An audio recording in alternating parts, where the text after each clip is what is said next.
নেতা বদলায়, দল বদলায়, জন্ম নেয় নতুন দল, কিন্তু মানুষের ভাগ্য কি বদলায়? মানুষের ভাগ্য আসলে শেষ পর্যন্ত বদলায় না। আশ্বাস আর প্রতিশ্রুতির ভিড়ে আমরা খুঁজব বাস্তবতার প্রতিফলন। আমাদের কাজ প্রশ্ন করা, দেশ এবং মানুষের স্বার্থে এই প্রশ্ন আমরা করেই যাব। থাকবে মত ও ভিন্ন মতের শ্রদ্ধা। স্টার নিউজের কড়া আলাপে আজকে সাথে ফারাবি হাফিজ।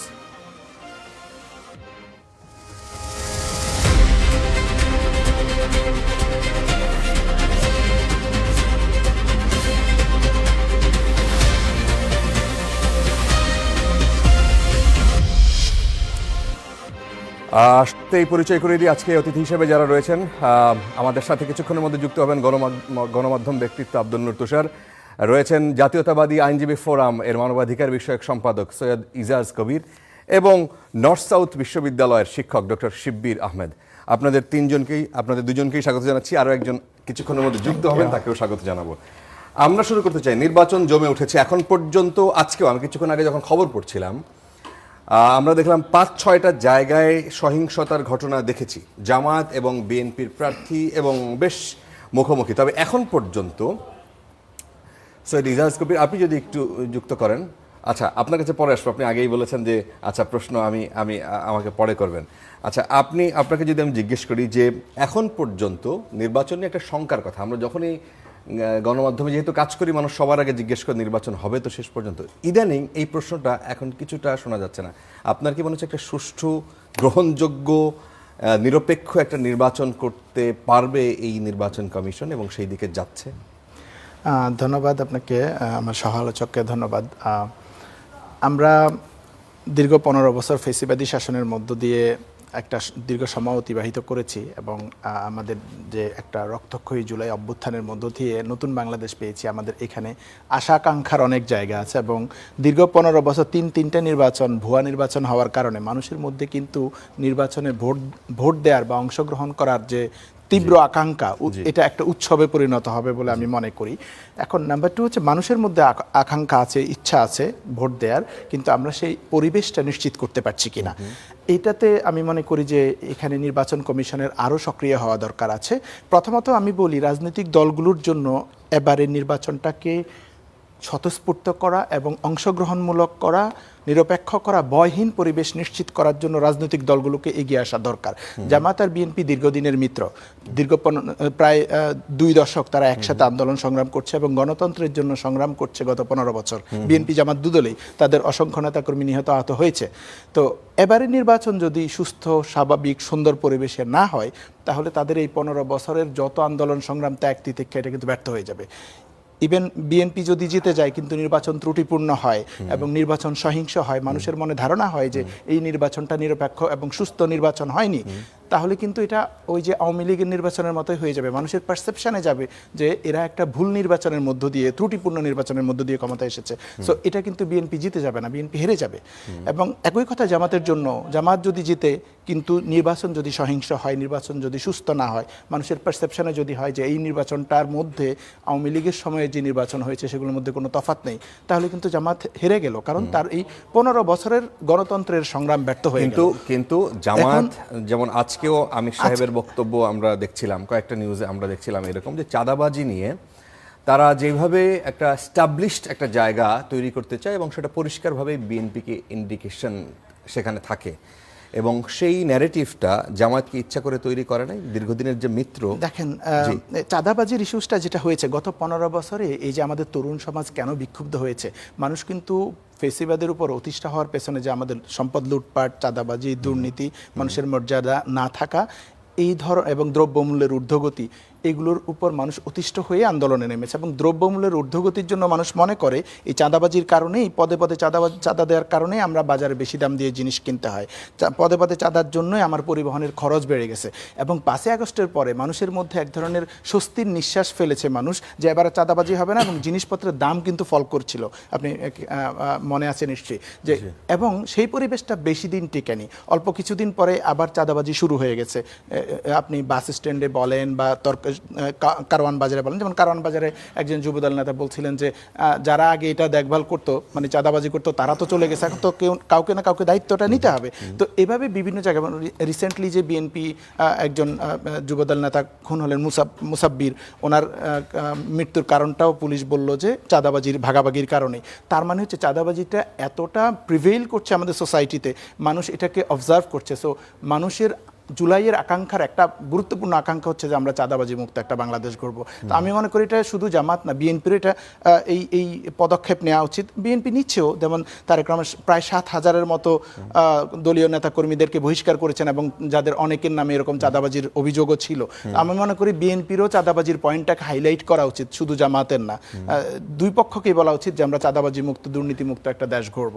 তো আমি মনে করি যে পরিষ্কারভাবে ইন্ডিকেশন যেভাবে বিএনপির প্রতি দিচ্ছে অ্যালিগেশন, সেই জায়গাটায় আসলে মানুষের কোনো কোনো যারা বিএনপির সমর্থক তারা অনেক রিয়াকশন দেখাতে পারে না।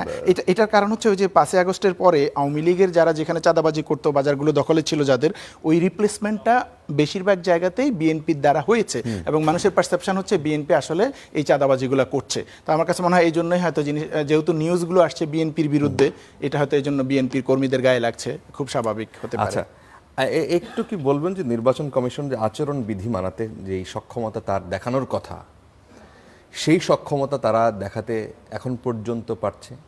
আমরা এখন পর্যন্ত অলমোস্ট সবগুলো আসনেই কম বেশি আমরা এই যে প্রার্থীদের আপনার আচরণবিধি ভাঙার প্রবণতা একদম মোটামুটি দেখতে পাচ্ছি। বেশিরভাগ দেখতে পাচ্ছি এখানে বিএনপির এবং একটা অংশ জামাতের, মানে সমান সমান বলবো না, বিএনপি একটু এগিয়ে থাকে যেহেতু আপনারা বলবেন যে বিএনপি বড় দল। কিন্তু প্রশ্ন হচ্ছে যে তফসিলের শুরু থেকে আজ পর্যন্ত নির্বাচন কমিশন যে সুষ্ঠু নির্বাচন করার মতো যে সক্ষমতা দেখানোর কথা, সেটা কি এখন পর্যন্ত তারা প্রমাণ করতে পেরেছে? ধন্যবাদ আপনাকে। না, নির্বাচন আচরণবিধি ভঙ্গের আপনি যে কথাটা বললেন, যে আচরণবিধি আছেই, কারণ একটা রেগুলেশন দিয়ে জিনিসটাকে চালানোর জন্য, একটা বিধিমালা দিয়ে আইন করে চালানোর জন্য যে প্রার্থীরা কী করতে পারবেন কী করতে পারবেন না। সেই ক্ষেত্রে দেখা যাচ্ছে যে অনেকেই জেনে হোক, না জেনে হোক, না বুঝে হোক, বা তাদের কর্মীরা জেনে না বুঝে অনিচ্ছাকৃতভাবে অনেক সময় আচরণবিধি ভঙ্গ করে ফেলেন। এখন সেই ক্ষেত্রে যে ভঙ্গ যদি করে ফেলেন, কয়েকদিন আগে এরকম ভঙ্গের জন্য কয়েকজনকে শোকজ নোটিশও দেওয়া হয়েছিল, ডাকা হয়েছিল। না, এইটা দিয়েই তো মোটামুটি তারা একটা ক্ষান্ত একটা জায়গা যে হ্যাঁ আমরা নিয়েছি পদক্ষেপ। না, ঘটনাটা সেরকম না, কিন্তু আমরা যে হুদা কমিশন আপনার 14, 18, 24-এর নির্বাচনে যারা কমিশনের হাবিবুল আওয়াল থেকে শুরু করে তার আগে যে হুদা কমিশন, তারাও এই কাজগুলো শেষ পর্যন্ত তারা এটা বলতেন যে কিছু বিচ্ছিন্ন ঘটনা ছাড়া নির্বাচন শান্তিপূর্ণ। না, আমি আপনাকে বলি, আমি শেষ করি কথাটা, যে এরকম শোকজ নোটিশ দেওয়া হয়েছে এবং আচরণবিধি ভঙ্গ করলে তার শাস্তি কি, তার উপায় কি, তার উপকরণ কি, কোথায় যাবে, কোথায় নালিশ করবে, ইসি কি করবে, এগুলো সব আচরণবিধিতে বলা আছে। সো ইসির যে ক্ষমতা, সেই ক্ষমতাটুকু ইসিকে প্রয়োগ করতে হবে। সেই ক্ষমতা যদি ইসি প্রয়োগ না করে, তাহলে অবশ্যই এটা অনাকাঙ্ক্ষিত এবং আমরা এটা চাই না। আমরা এরকম ইসি চাই না। আমরা একটা ইন্ডিপেন্ডেন্ট ইলেকশন কমিশন চাই যে আচরণবিধি লঙ্ঘন হলে অবশ্যই অ্যাকশন নেবে এবং যারা আচরণবিধি করছে তাদের বিরুদ্ধে আইনানুগ ব্যবস্থা নেবে। এখন সেরকম ব্যবস্থা না নেওয়ার যদি কোনো কমপ্লেন থাকে ইসির বিরুদ্ধে, তাহলে প্রতিপক্ষ তো ইসিতে গিয়ে কমপ্লেন করতে পারবেন। কেউ অসন্তুষ্ট হলে ওনারা অ্যাপিল করতে পারবেন, সেখানে অসন্তুষ্ট হলে ওনারা হাইকোর্টে যেতে পারবেন। এবং একজন আইনজীবী হিসেবে এখন আমরা হাইকোর্টে ইলেকশনের আগে যা দেখছি, যে হাইকোর্টে প্রচুর ইলেকশন কমিশন রিলেটেড মামলা আছে, আচরণবিধি ভঙ্গ, তারপরে আপনার দ্বৈত নাগরিকত্ব, ঋণ খেলাপি ইত্যাদি নিয়ে হাইকোর্টে এখন মোস্ট যেটা বলা চলে যে the talk of the town বা talk of the court is the election cases. So সেখানে তো আইনানুগ ব্যবস্থা অনুযায়ী সিদ্ধান্ত হচ্ছে। হ্যাঁ, তার মানে কি আপনি আপনার জায়গা থেকে সন্তুষ্ট? আমি যেটা বলতে চাই সেটা হচ্ছে যে এখানে অসন্তুষ্ট সন্তুষ্টর কথা না, কথাটা হচ্ছে ইলেকশন কমিশন একটি ইন্ডিপেন্ডেন্ট বডি, ইলেকশন কমিশনকে ইন্ডিপেন্ডেন্টলি কাজ করতে হবে। যদি ইলেকশন বডি ইন্ডিপেন্ডেন্টলি কাজ না করে, সেই ক্ষেত্রে আইন অনুযায়ী যে ব্যবস্থা নেওয়ার, সেই ব্যবস্থা সবাইকে নিতে হবে, প্রার্থীকেও নিতে হবে। এবং ইসি যদি সেভাবে কাজ না করে, প্রার্থী নিতে পারবে। প্রার্থী যদি ইলেকশন কমিশনের কথা না শুনে, ইলেকশন কমিশন সেভাবে বাধ্যকতা সেই আইন প্রয়োগ করবে, এবং সেই ক্ষেত্রে আপনার হাইকোর্ট আছে, last is appellate division. So আইন মানতেই হবে যেটাই হোক, এবং আইন যদি কেউ ভঙ্গ করে, সেই ক্ষেত্রে কাউকে কমপ্লেন করতে হবে, এবং that has to be taken up. মানে সেটা হচ্ছে সেটা বলেই হচ্ছে। আপনার আমি হাইকোর্টের আইনজীবী হিসেবে আমি সেটা দেখি। আমরা কথা বলতে বলতেই আমাদের আরেকজন গেস্ট, গণমাধ্যম ব্যক্তিত্ব আব্দুল নূর তুষার আমাদের সাথে জয়েন করেছেন। আপনাকে স্বাগত জানাচ্ছি। আমরা আলোচনা করছিলাম আসলে এই নির্বাচনের কমিশনের সক্ষমতা নিয়ে। এখন পর্যন্ত তাদের যেই মানে হম্বিতম্বি, অর্থাৎ প্রার্থীরা যেভাবে প্রচার প্রচারণা চালাচ্ছেন, সেখানে আচরণবিধি লঙ্ঘনের ঘটনা ঘটছে এবং নিয়মিত ঘটছে, এবং তারা শেষ পর্যন্ত যেটুকু আমরা পাচ্ছি যে শোকজ দিচ্ছেন এবং হচ্ছে যে সতর্ক করছেন। তো এই জায়গায় আমরা মানে আলোচনাটা এই জায়গায় যে শেষ পর্যন্ত এরাও সেই আগের কমিশনের মতো নখ দন্তহীন হয়ে তারা মানে এই কাজটা করেই তারা ক্ষান্ত হয় কিনা, যে হ্যাঁ অসুবিধা নাই, নির্বাচন চলুক। আপনার কি মনে হচ্ছে সেই দিকেই যাচ্ছে? না, আমার এখনো সেটা মনে হচ্ছে না। এর একটি কারণ হচ্ছে যে নির্বাচন শুরু হলে কিছু কিছু আচরণবিধি লঙ্ঘনের ঘটনা ঘটে। কেন ঘটে? কারণ যারা প্রার্থী হয়েছেন, বিশেষ করে এইবার অনেকেই জীবনে প্রথম প্রার্থী হয়েছেন। জি। আমার ধারণা অনেক প্রার্থী আছেন তারা জীবনে প্রথম ভোটটাও দেবেন। জি। বিশেষ করে এনসিপি। জি। তো এরকম যদি থাকে তাহলে এটা হতে পারে। তো গুরুতর আচরণবিধি লঙ্ঘন যেগুলি, সেগুলির মধ্যে আছে সন্ত্রাস, প্রতিপক্ষকে আক্রমণ করা, নির্বাচনের আচরণবিধি না মেনে বৃহৎ আকৃতির পোস্টার, ব্যানার এসব তৈরি করা, যেটা এবার তো পোস্টার নাই, ফলে এই ঝামেলাটা নাই। তারপর হচ্ছে উচ্চমাত্রায় মাইক ব্যবহার করা, অনুমতি ছাড়া জনসভা করা, এইসব হচ্ছে একটা আচরণবিধি লঙ্ঘন। তার চেয়েও বেশি গুরুতর হচ্ছে টাকা পয়সা বিলি করলে, লোকজনকে মিথ্যা প্রতিশ্রুতি, বিশেষ করে টাকা পয়সা বিলি করা, এটা খুবই গর্হিত অপরাধ। তো সেরকম গুরুতর আচরণবিধি লঙ্ঘিত হয়নি, তবে দু একটা জায়গায় ছোটখাটো মারামারির ঘটনা ঘটেছে, যেটাকে আমি মনে করি যে আইন শৃঙ্খলা রক্ষাকারী বাহিনী তৎপর হলে এটা বন্ধ করতে পারতো, অথবা যারা এর জন্য দায়ী তাদের বিরুদ্ধে ব্যবস্থা নিতে পারে।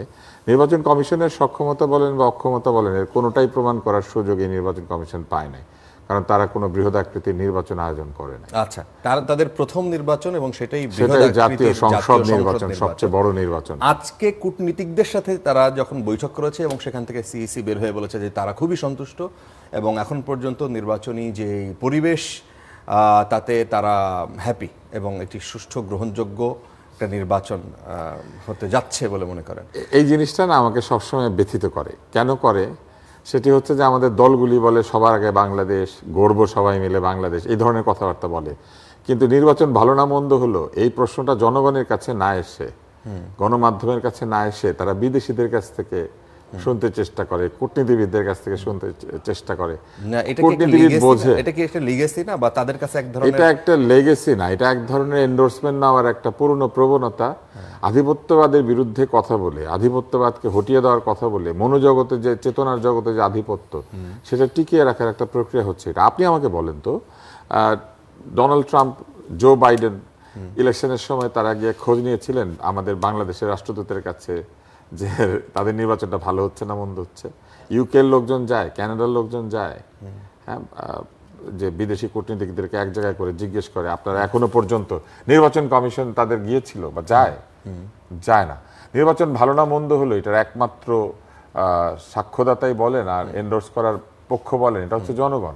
জনগণ ভোট দেওয়ার পরে অথবা ভোট দেওয়ার আগে টের পায় নির্বাচন ভালো হচ্ছে না মন্দ হচ্ছে।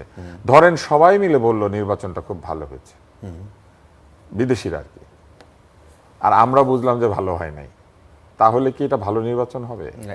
নির্বাচনটাকে বিদেশিদের নির্বাচন ইলেকশনে বলে না, পর্যবেক্ষক হিসেবে যারা আসছিলেন এবং যাদেরকে আনা হয়েছিল, কেউ কেউ আসেন নাই, এটাও তো সত্যি কথা। এবং এইখানেও একটা এবার তো কেউই আসছেন না, একটা ইন্ডিকেশন পাওয়া যায়। এবার তো কেউই আসছেন না, শুনলাম বড় ধরনের কোনো পর্যবেক্ষক আসার সম্ভাবনা কম। আচ্ছা, সেইটা কি কোনো প্রশ্ন তৈরি করবে? তার মানে আগে থেকে তারা বুঝে গিয়েছেন সব ভালো হবে, পর্যবেক্ষণ করার দরকার নাই, অথবা তারা এতই ভালো হবে না বুঝেছেন যে পর্যবেক্ষণ করবেন না। যখন কেউ আসে না তখন একটা অল অর নান থিওরি আসে, যে হয় এটা সবচেয়ে ভালো, দেখার দরকার নাই, অথবা এটা এত খারাপ যে দেখার দরকার নাই। মধ্যবর্তী জায়গায় থাকলে লোকজন আসে। তো এখন আমরা ধরে নিচ্ছি খুব ভালো নির্বাচন হবে, সেই জন্য তারা আসছেন না। কিন্তু ওনারা যদি বলেন এটা খুব ভালো নির্বাচন, তাহলে কি এটা ভালো নির্বাচন হবে? আমার মনে হয় যে এই সার্টিফিকেট বা এই সনদ নেওয়ার কোনো দরকার নাই। কূটনীতিকরা কি ভেবেছেন, আচ্ছা। কূটনীতিকরা কি ভেবেছেন, এটা যদি তাদেরকে জিজ্ঞেস করা হয়, আমি উল্টা কূটনীতিবিদদেরকে জিজ্ঞেস করতে চাই, বিভিন্ন দেশে আমাদের ভিসা কেন রেস্ট্রিক্ট করা হচ্ছে, বিভিন্ন দেশে আমাদের লোকজনকে যাওয়ার ব্যাপারে কেন নানান ধরনের শর্ত আরোপ করা হচ্ছে, কেন ডলার জামানত রেখে B1 B2 ভিসা নিতে হবে, এই কথা বলা হচ্ছে। আমরা এই প্রশ্ন করতে পারি তাদেরকে? আমরা তো এগুলো করতে পারি না। আমরা গিয়ে জিজ্ঞেস করি, ভাই আমি নির্বাচন করবো, বলেন তো আমার নির্বাচনটা ভালো হবে না মন্দ হবে, আপনারা কি সন্তুষ্ট? ওদের সন্তুষ্টিতে কি আসে যায়? এখন আপনি তাদেরকে বাদ দিতে বলছেন? না, আমি বাদ দিতে বলছি না। আমি মনে করি যে তাদের কাছে এই জিজ্ঞেস করার কোনো যুক্তি নাই। এটা জিজ্ঞেস করতে আপনি যাবেন কেন? আচ্ছা। আপনি বাজেট বানালে তাদেরকে গিয়ে জিজ্ঞেস করেন বাজেট ভালো হয়েছে না খারাপ হয়েছে। আপনি যখন রাস্তায় বক্তৃতা দেন, বক্তৃতা দেওয়ার পরে গিয়ে জিজ্ঞেস করেন আমি যেটা বাজে কথা বললাম বক্তৃতার মধ্যে সেটা ঠিক আছে না ভুল আছে। অন্য বিষয়ে তাদের দরকার হয় না, শুধু নির্বাচন সময় জিজ্ঞেস করতে হয় যে আমাদের নির্বাচনটা ভালো হচ্ছে না মন্দ হচ্ছে, নির্বাচন কমিশন ভালো না মন্দ। আচ্ছা, ওনাদেরকে সন্তুষ্ট করার জন্য আমাদের নির্বাচন কমিশন নাকি আমাদের জনগণকে সন্তুষ্ট করার জন্য নির্বাচন? আচ্ছা, এইটারও দরকার আছে কিনা কোনো কোনো ক্ষেত্রে, মানে এটা আপনারাও বলতে পারেন, যুক্ত করতে পারেন। ডক্টর শিববীর, আপনি কি ভোট দিয়েছেন এর আগে কখনো? না, আমার ওভাবে ভোট দেওয়ার সুযোগ হয়নি। মানে জাতীয় নির্বাচনে ভোট দেওয়ার সুযোগ হয়নি? আমি 2008 সালে ভোট দেওয়ার জন্য ছিলাম, কিন্তু আমি আনফরচুনেটলি ভোট দিতে পারি নাই, ভোট কেন্দ্র পর্যন্ত গিয়েছিলাম। আচ্ছা, তো আপনিও তাদের মধ্যে একজন, তুষার ভাই যাদের কথা মনে করলেন যে অনেকেই হয়তো এবার প্রথম, আমিও তাদের মধ্যে একজন, আমিও কোনোদিন ভোট দেওয়ার সুযোগ পাইনি এখন পর্যন্ত। তুষার ভাই যেটা বলছিলেন যে ইলেকশন অবজারভার, আমরা বাইরে থেকে ইলেকশন অবজারভার দরকার আছে কিনা, বা বিদেশিরা আসলে ইউকে ইউএসএ তে ইলেকশন হলে কি তারা অবজারভার রাখে কিনা বা আমাদেরকে জিজ্ঞেস করে কিনা।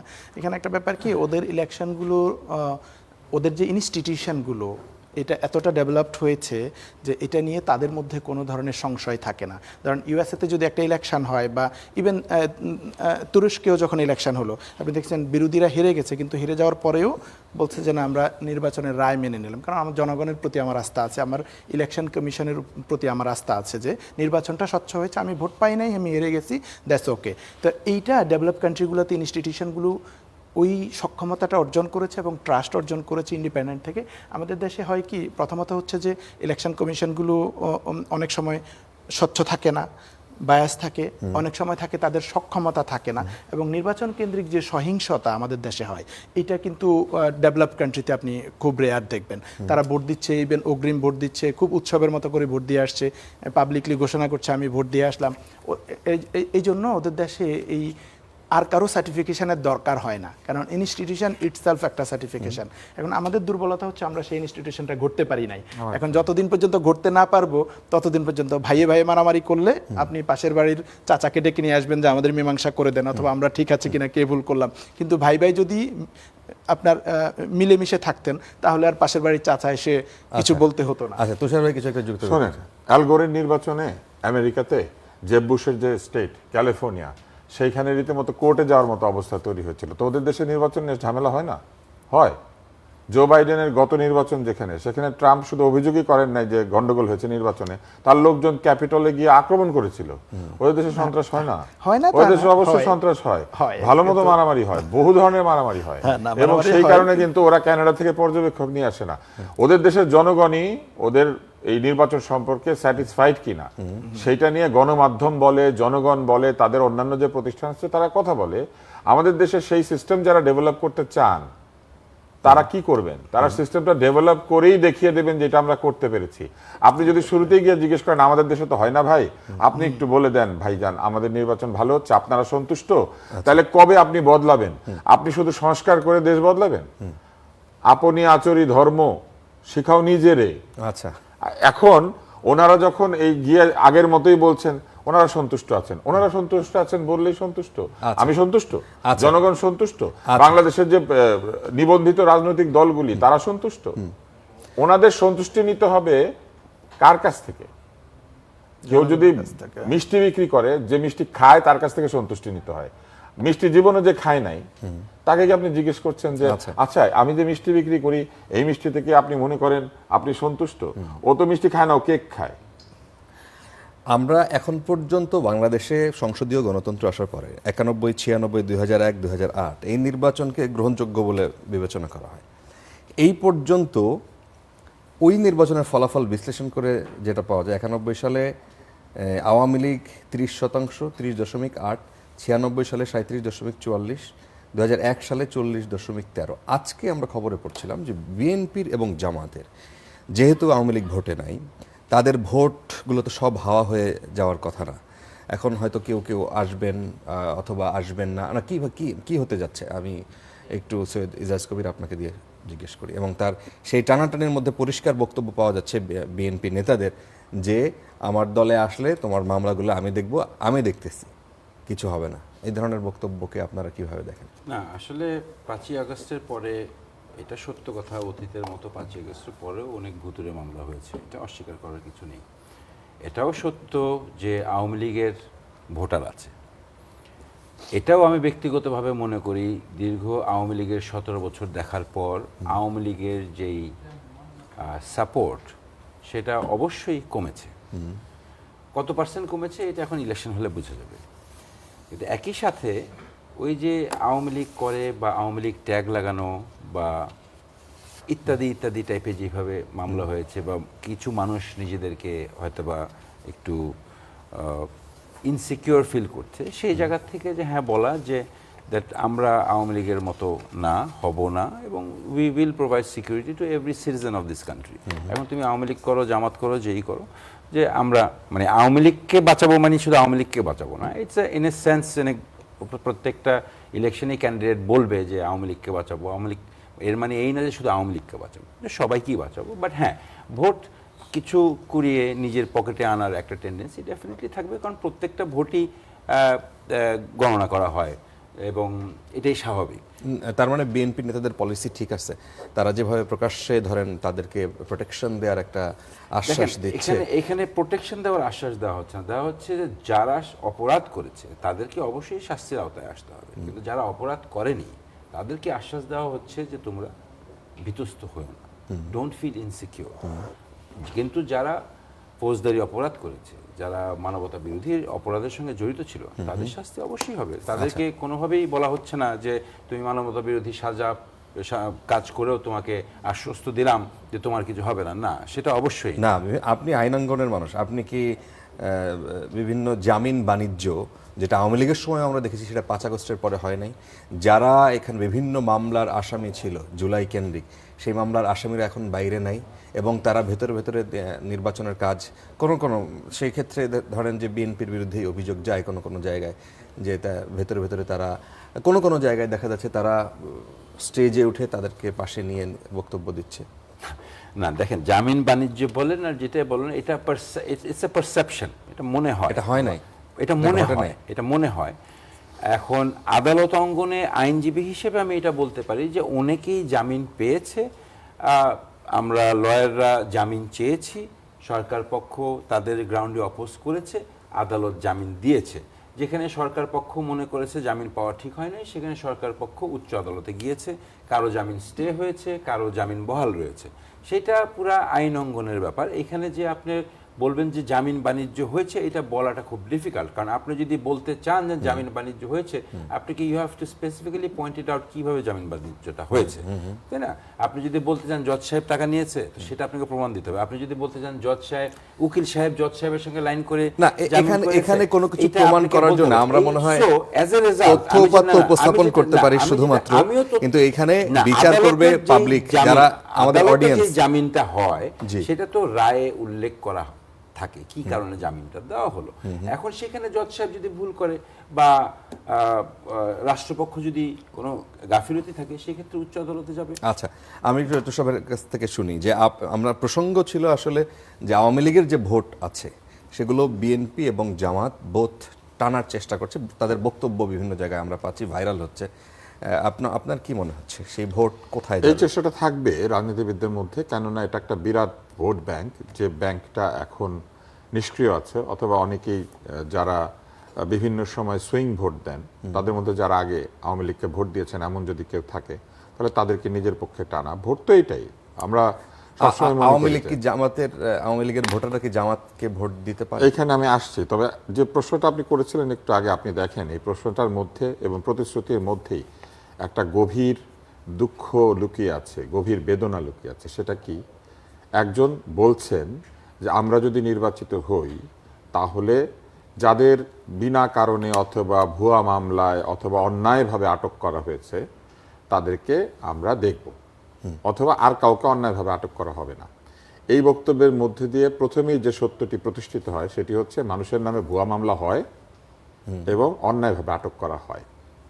জাতি হিসেবে এটা আমাদের জন্য একটা লজ্জার বিষয়। দ্বিতীয় হচ্ছে, কোনো সরকার কিংবা কোনো প্রশাসন কি কাউকে নিশ্চয়তা দিতে পারে যে বিচার আমি ঠিক করে দিব? এটা আদালতের বিষয়।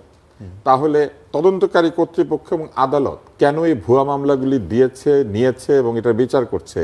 কেন এই প্রতিশ্রুতি দেওয়ার সুযোগ থাকলো যে আমরা ক্ষমতায় গেলে আপনাদের নামে ভুয়া মামলাগুলি আমরা সরিয়ে নিব? তার মানে হচ্ছে বিচার প্রভাবমুক্ত হয় নাই। বিচারে প্রভাব আছে। ক্ষমতায় গেলে ভুয়া মামলা সরানো যায়, ক্ষমতায় গেলে বিচারকে প্রভাবিত করা যায়, ক্ষমতায় গেলে ন্যায্য বিচার নিশ্চিত করা যায়। ক্ষমতাবানের তো ন্যায্য বিচার নিশ্চিত করতে পারার কথা না, আইনেরই নিশ্চিত করার কথা যে ক্ষমতাহীন সেও যেন সুবিচার পায়। তো এইটাই হচ্ছে আইরনি অফ ফেট বাঙালি জনগণের, বাংলাদেশের না, সেটা কি জনগণের। এখনই আপনি আবিষ্কার করলেন নাকি? না না, আগে আবিষ্কার করেছি, কিন্তু আপনারা এখন এটা নিয়ে প্রশ্ন করছেন। Right. প্রশ্ন করলে উত্তর পাবেন, প্রশ্ন না করলে তো উত্তর পাবেন না। বিসিএস এর পরীক্ষায় যে প্রশ্ন আসে লোকে সেটার উত্তর দেয়, অনেক কিছু জানে, তারপরে প্রশ্ন তো আসে অদ্ভুত, তাই না? নান্দালির ইউনুস চরিত্রে কে অভিনয় করেছেন, এরকম আসে নাই? আচ্ছা, হ্যাঁ, টিভি নাটক নিয়ে আসে না, এসেছে। ডক্টর এবার আপনি আমি যে একটু প্রশ্নটা add করতে করেছেন চাই। আওয়ামী লীগের লোকেরা কি জামাতকে ভোট দিবেন? আওয়ামী লীগের যারা রিয়াল ভোটার, আওয়ামী লীগকে যারা সত্যি সত্যি আদর্শিকভাবে সমর্থন করেছেন, এরা জীবনেও জামাতকে ভোট দিবেন না, এরা দিতে পারবে না, দরকার হলে যাবে না। আমি আওয়ামী লীগকে যতটুকু চিনি, এরা কোনোদিন জামাতের বাক্সে ভোট দিবে না এবং জামাতের অ্যালায়েন্সকেও ভোট দিবে না। সেক্ষেত্রে তাদেরকে একটা দল বেছে নিতে হবে। সেই দল বাঁচতে গেলে তাদের কাছে কি অপশন আপনি দিয়েছেন সেটা নির্ভর করে হচ্ছে তাদের ভোট দিতে যাওয়া না যাওয়ার উপর। না, একটা পপুলার ওপিনিয়ন আছে আওয়ামী এরকম। লীগের, হ্যাঁ, আপনার প্রশ্নটার আগে একটা লাইন শুধু বলে, আওয়ামী লীগের ভোটাররা কিন্তু আওয়ামী লীগকেও ভোট দেয় নাই। বিগত কয়েকটি নির্বাচনে ভোটার টার্ন আউট খুবই কম ছিল। কেন? আওয়ামী লীগের যে পার্সেন্টেজের ভোটার ছিল তারাও আসে নাই, কারণ তারা জানে যে তাদের দল অন্যায়ভাবে বা রিগিং করে বা প্রশাসনকে ম্যানিপুলেট করে তারা ক্ষমতায় থেকে যাবে। এখন আপনি যদি জানেন যে আপনার সাহায্য ছাড়াই আমি এভারেস্টের উপর উঠে যাব, তা আপনি কি কারণে আমার জন্য আসবেন? আপনি আসবেন না। আপনি আসবেন কেন? এভারেস্ট থেকে নামার পরে আমি যে পার্টিটা দিব ওই পার্টিটাতে আসার জন্য। তা আওয়ামী লীগের ভোটাররা ওই অবস্থায় ছিল গত 8-10 বছর। আচ্ছা, আমি একটু যোগ করি। আমরা আওয়ামী লীগের এবং বিএনপির ভোটের যে পার্সেন্টেজটা হিসাব করছি, এটা ধরেন 91, 96, 2001 বা 2008 নির্বাচনগুলো হিসাব করে বলছি। দেখেন, দ্বিদলীয় রাজনীতিতে হয় কি যে মানুষ যদি আওয়ামী লীগের উপর বিরক্ত হয় তারা বিএনপিকে ভোট দিতে চায় যে আওয়ামী লীগকে হটাতে হবে, আবার বিএনপির উপর বিরক্ত হলে আওয়ামী লীগকে ভোট দেয়। এভাবেই কিন্তু ভোট এক দল থেকে আরেক দলে সুইচ করেছে। তা আমরা সেটাকেই কাউন্ট করছি যে এরা আওয়ামী লীগের ভোটার অথবা এরা বিএনপির ভোটার, আমরা কিন্তু জানি না। যেটা তুষার ভাই বললেন যে আওয়ামী লীগের ভোটার আমরা যাদেরকে মনে করতাম তারাও কিন্তু গত কয়েক ইলেকশনে আওয়ামী লীগকেও ভোট দেয় নাই। তার মানে হচ্ছে কি, এদেরকে আপনি কিন্তু ওই যে 30% আওয়ামী লীগের ভোটার এভাবে কিন্তু হিসাব করতে পারেন না। তারা সেই সময় এমন হতে পারে যে বিএনপির উপর বিরক্ত হয়ে আওয়ামী লীগকে ভোট দিয়েছে, এখন আপনি কাউন্ট করছেন এরা আওয়ামী লীগের ভোটার। মুসলিম লীগেরও একসময় এরকম ভোটার ছিল, ধরেন 30%, 40%, 50% ভোটার ছিল, কিন্তু তারা এখন আর মুসলিম লীগে ভোটার নাই, তারা বিভিন্ন দলে ভাগ হয়ে গেছে।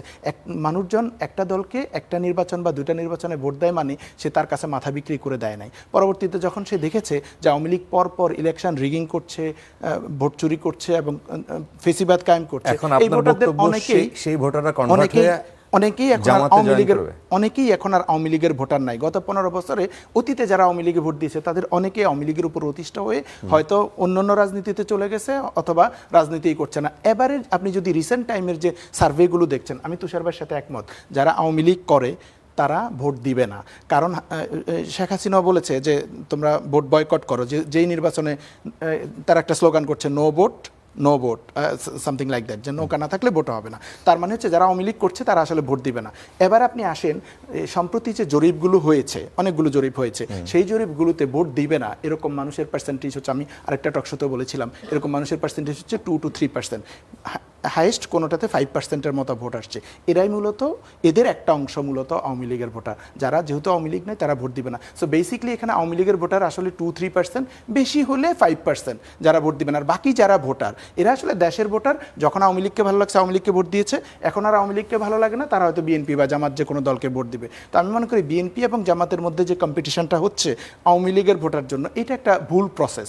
তাদের দরকার হচ্ছে ভোটারদেরকে আশ্বস্ত করা যে তোমরা বাংলাদেশের ভোটার, আমরা তোমাদের কাছে এসেছি এই অফার নিয়ে, এই প্রপোজাল নিয়ে, আমরা বাংলাদেশকে এভাবে করতে চাই, আমাদেরকে ভোট দাও। আওয়ামী লীগের ভোটার চিন্তা করে তারা যে ভুলটা করছে সেটা হচ্ছে যে কেউ বলছে যে, যেমন বিএনপি নেতা হারুন বলছে যে আওয়ামী লীগের কাউকে যদি গ্রেপ্তার করে থানায় নেয় আমি থানা ঘেরাও করব, বা কেউ বলছে যে এখন বিএনপি, আগে আওয়ামী লীগ যেটা ছিল এটাই এখন বিএনপি, এ ধরনের কথা বল, এগুলো আসলে ভুল অ্যাপ্রোচ। জামাতেরও কেউ কেউ এরকম কথা বলছে, জামাতের কেউ জামাতের নায়েবে আমিরের কথাও আসছে যে উনি ওঠার বৈঠকের এক জায়গায় দেখলাম যে কেউ আওয়ামী লীগ থেকে জামাতে যদি যোগ দেয় তিনি সব দায়িত্ব নিয়ে নেবেন, এই কথাটাই আমি জেলখানা, বলছি। পুলিশ সব তিনি দেখবেন ইনশাআল্লাহ।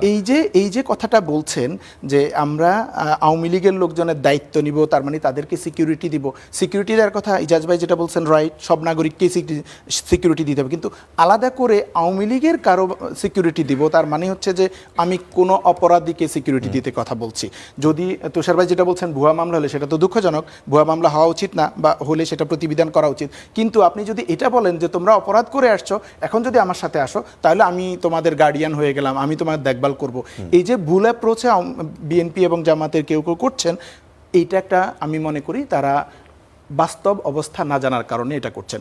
বাস্তবে আওয়ামী লীগের যে 2-3% ভোট, এরা আসলে কাউকেই ভোট দিবে না। আচ্ছা সৈয়দ ইজাজ কবির, আপনারও কি তাই মনে হয়?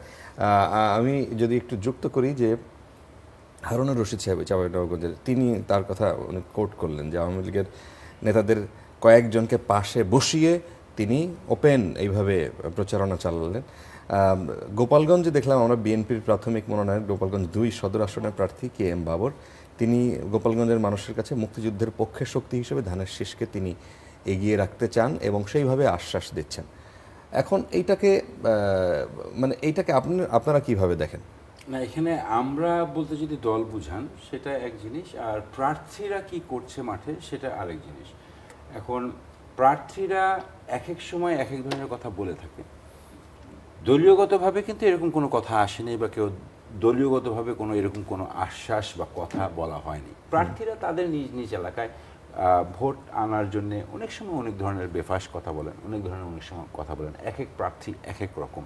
হ্যাঁ, এই ধরনের মন্তব্য দলকে এফেক্ট করে, দলের ইমেজকে এফেক্ট করে, কিন্তু দলীয়গতভাবে প্রার্থীরা ব্যক্তিগতভাবে তাদের মাঠ পর্যায়ে ভোট তাদের নিজের কাছে আনার জন্য যে বক্তব্যগুলি দিচ্ছেন, এগুলা এর মানে এই না যে বিএনপি বলে ফেলছে, বা আমি যদি একটু বলি যে জামাতও যে বলে ফেলছে তা না।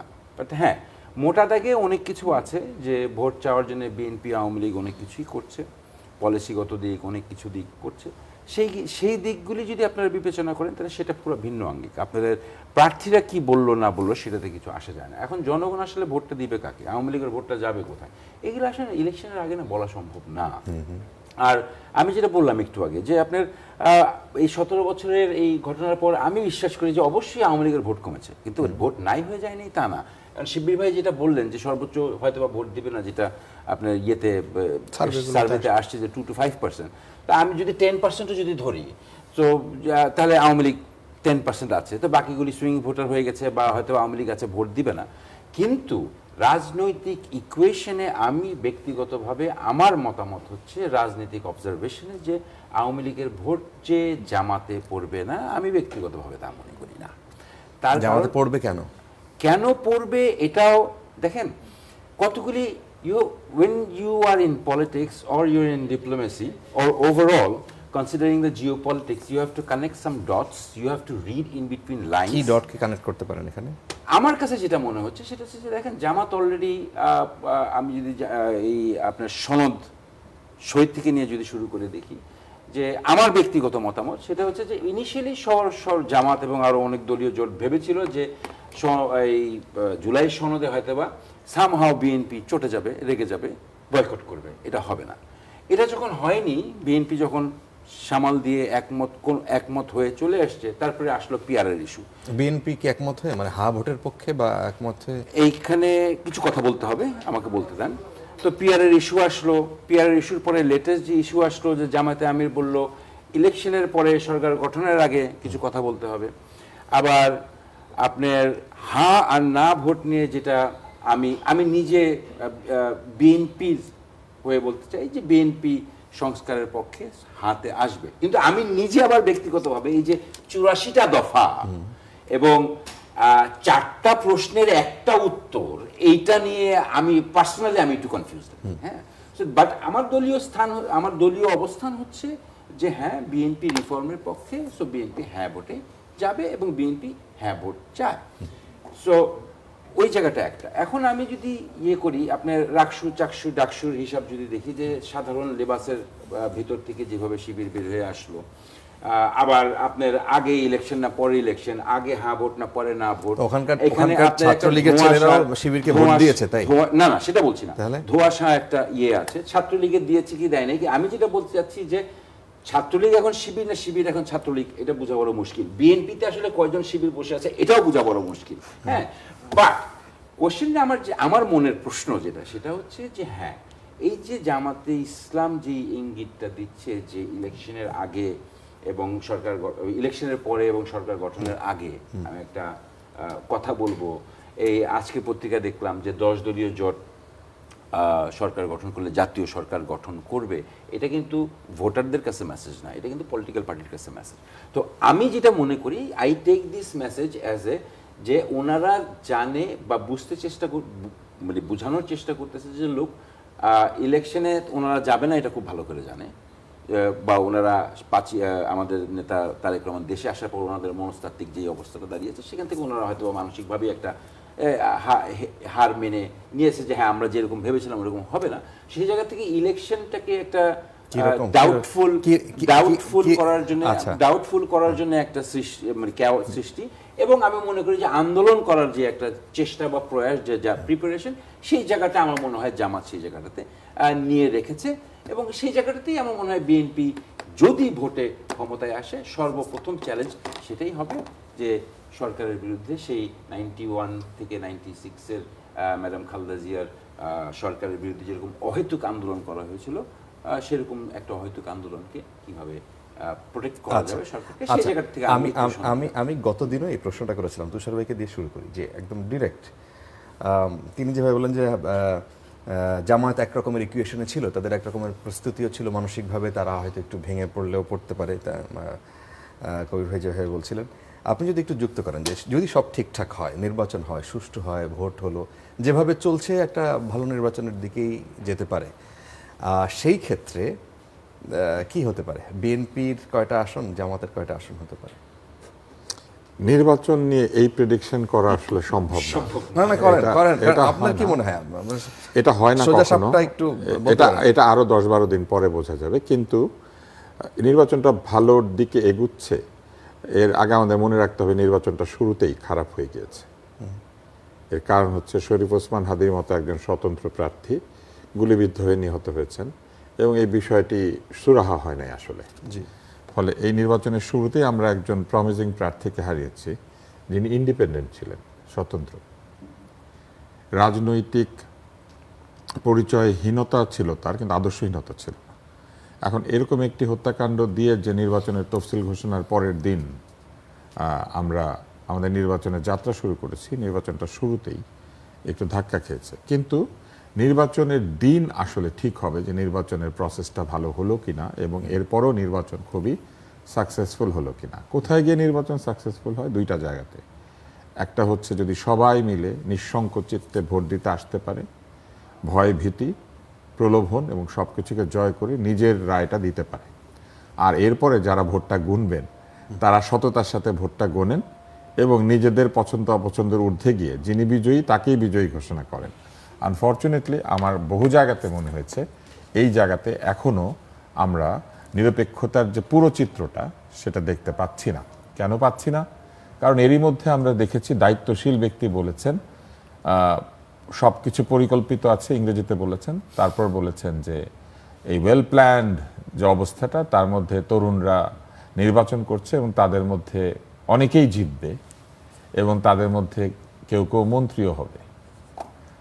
অনেকেই জেতা পর্যন্ত ঠিক ছিল, কেউ কেউ মন্ত্রী কি করে হয় যদি সরকার গঠন না করে। তার মানে উনি বললেন যে যেদিকে তরুণরা আছে সেদিকে তারা বিজয়ী হবে না। তরুণরা কোন দিকে আছেন এটা যদি জিজ্ঞেস করেন সাধারণ ভোটার হিসেবে, তর্কের খাতিরে বলা যাবে তরুণরা তো সব দলে আছেন, কিন্তু আসলে তরুণদের দল বলে যেটিকে ওই দায়িত্বশীল ব্যক্তি নিজেই মনে করিয়ে দিয়েছেন সবাইকে, তার মুখে যদি তরুণ শুনি তাহলে আমাদের মনে হয় তরুণদের দল একটাই, এবং সেই দল থেকে আবার অর্ধেক লোক বেরিয়ে গিয়েছে। তার মানে এই তরুণদের দলটি আদর্শচ্যুত হয়েছে।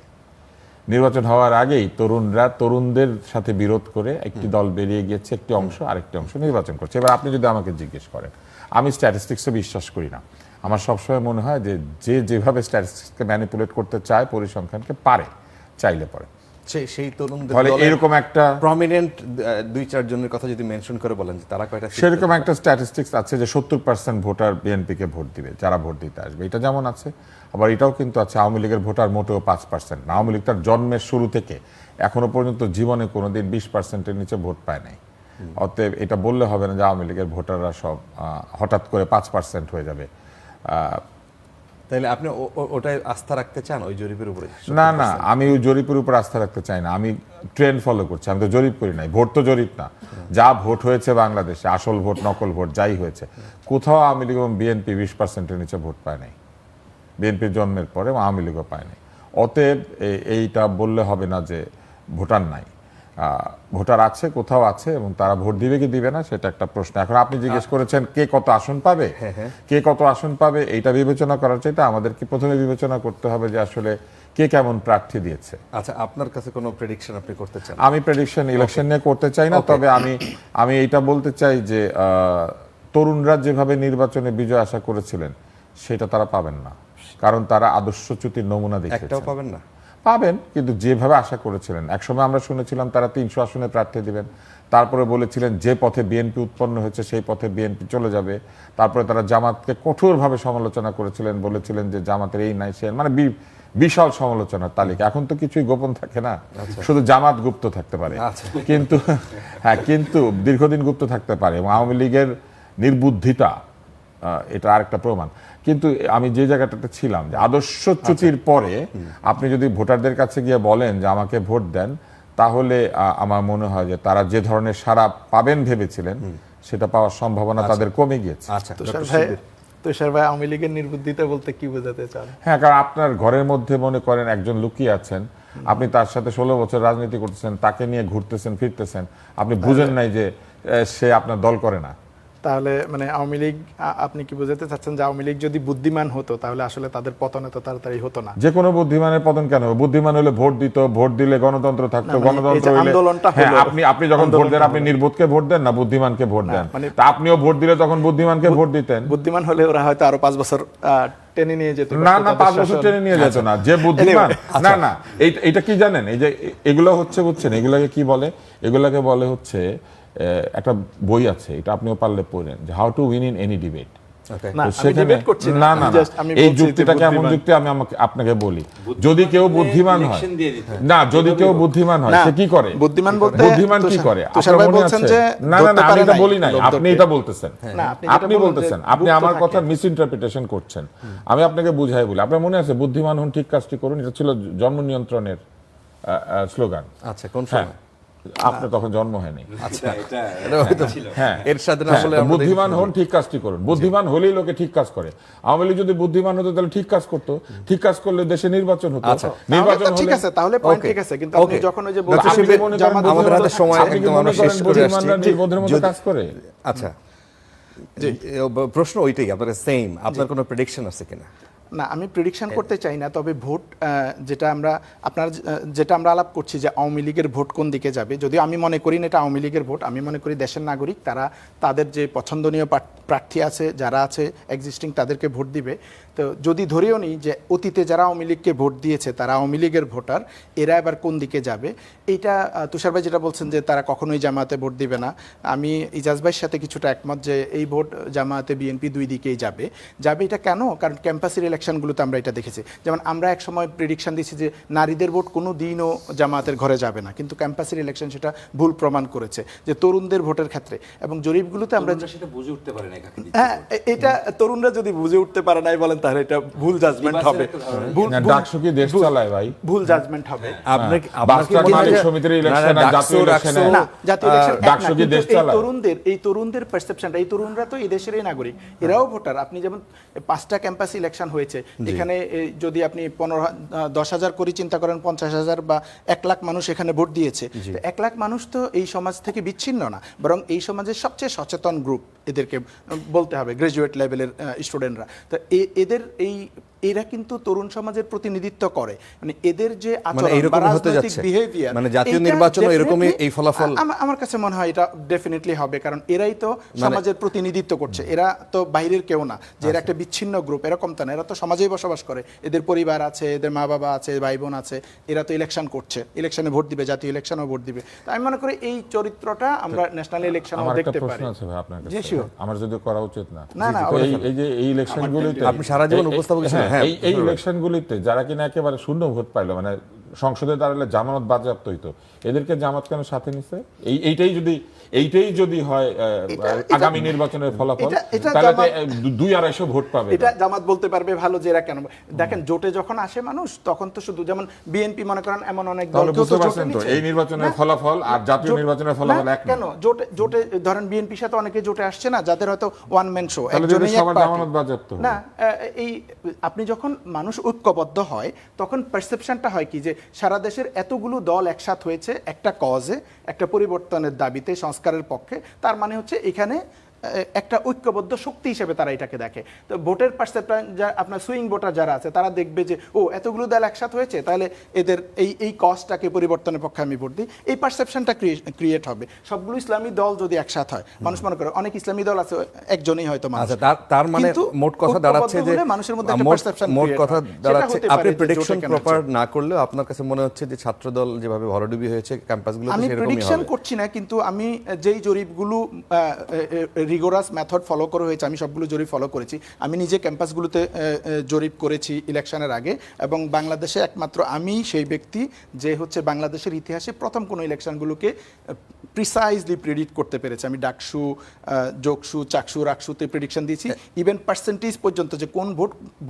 কোন ক্যান্ডিডেট কত ভোট পাবে, কোন পদে কতটুকু কম্পিটিশন হবে, সেগুলো সহ আমি প্রেডিকশন দিয়েছি। এই নির্বাচন নিয়ে করলেন না কিছু?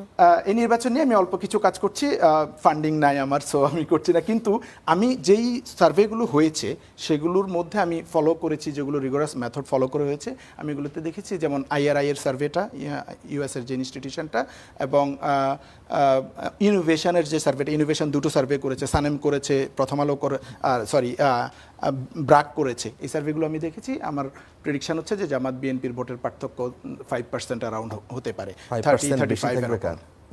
বিএনপির কিছু বেশি থাকবে, জামাতের 5% কম থাকবে, কিন্তু সেটা আসনের রিফ্লেকশনে গিয়ে হয়তো ভিন্ন হতে পারে। আচ্ছা, আমরা একদম শেষের দিকে। প্রেডিকশন, জি, আমার প্রেডিকশন আছে, আমার দলের প্রেডিকশন আছে, আমার নেতার প্রেডিকশন আছে। জি, সেটা হচ্ছে যে আমাদের নেতা আমাদেরকে অলরেডি বলে দিয়েছে যে বাংলাদেশের ইতিহাসে বিএনপির জন্য এই নির্বাচনটা হচ্ছে সবচেয়ে কঠিন নির্বাচন, এবং আমাদেরকে সাবধানের সাথে এবং একতাবদ্ধ হয়ে দেশ বাঁচানোর জন্য আমাদেরকে চলতে হবে, এবং এই ইলেকশনটায় যেন কেউ প্রশ্নবিদ্ধ না করতে পারে সেভাবে আমাদেরকে এগিয়ে যেতে হবে। কে জিতবে, কে কয়টা সিট পাবে, এটা বলা মুশকিল, বাট আশা করছি, আমি বিএনপি সমর্থক হিসেবে আশা করছি যে বাংলাদেশের সার্বভৌমত্ব, জাতীয়তাবাদী, এর তরুণ এবং এর রক্ষার, আমি বর্তমানে আমি ব্যক্তিগতভাবেও বিশ্বাস করি যে আসলে বিএনপি একমাত্র দল যে আসলে যেখানে we expect to have an independent foreign policy, independent economic policy and independent defense policy. এবং এই জরিপের কথা যাই বলেন ভাই, অতীতে অনেক জরিপ হয়েছে, IRI অনেক জরিপ করেছে, হ্যাঁ। সো জরিপের দিকে আসলে এখন অতটা হয় নাই। আমি আগেও টকশোতে বলেছি, আজকেও আবার বলে যাই যে মেইন জরিপ, আসল মানদণ্ড একটাই, সেটা হচ্ছে ইলেকশন। আওয়ামী লীগের আমলেও চেয়েছিলাম, এখনও চেয়েছি, সেটা আশা করছি পেতে যাচ্ছি, এবং আশা করছি সুষ্ঠু হবে, এবং সেই নির্বাচনে জনগণ রায় দিবে যে আসলে কে সরকার গঠন করবে এবং কে দেশ চালাবে। আচ্ছা, 30 সেকেন্ড কিছু যুক্ত করবেন তুষার ভাই? এতটুকু শুধু আমি বলতে চাই যে আইআরআই 2024 সালে বলেছিল যে শেখ হাসিনার সমর্থন প্রায় 70%। 2023 মানে নির্বাচনটার আগে। তো 23-24 সালে যার জনসমর্থন 70% ছিল, 24-এর মাঝামাঝি সময় এসে তিনি ক্ষমতা হারিয়েছেন। তো অতএব আমি কোনো স্ট্যাটিস্টিক্সে বিশ্বাস করি না। আপনি সবসময় একটা বিষয় মনে রাখবেন, যারা জরিপ করেন তারা বলেন আমি জরিপটা করতে পারি নাই কারণ আমাকে টাকা দেয় নাই। জরিপের ফলাফল টাকার উপরে নির্ভরশীল। And who is funding it? এখন এটা আমি ভুল প্রমাণ করেছি ক্যাম্পাস সিলেকশনগুলোতে যে জরিপ অনেক বেশি মিলবে, Don't take it যে personally, জরিপ but অনেক আমাদের বেশি মিলবে, অভিজ্ঞতা যেটা আপনি ধরে নেবেন যে সেখানে ম্যানিপুলেশন আছে। প্রেডিক্টেবল কোন জিনিসে যদি এটা কি 100 আমাদের দেশের প্রেক্ষাপটে সারা বলছেন? পৃথিবীতে সারা যে জায়গাতে প্রেডিকশন থাকে, সেই প্রেডিকশন যদি কারো 100% ঠিক হয়, তাহলে বুঝতে হবে যে এই প্রেডিকশন এমন একটা বিষয় নিয়ে করা হয়েছে যেটা ওয়েল প্ল্যান্ড এন্ড মেটিকুলাস। আচ্ছা, সেটা দেখা যাবে। সেটা 12 তারিখ পর্যন্ত অপেক্ষা করতে হবে, আসলে দেখা যাক কি হয়। তো আপনাদের তিনজনকেই অসংখ্য ধন্যবাদ। আজকে শেষ করতেছি দর্শক, কড়া আলাপ আজকে এই পর্যন্তই ছিল। অনেক ধন্যবাদ যারা এতক্ষণ আমাদের সাথে ছিলেন।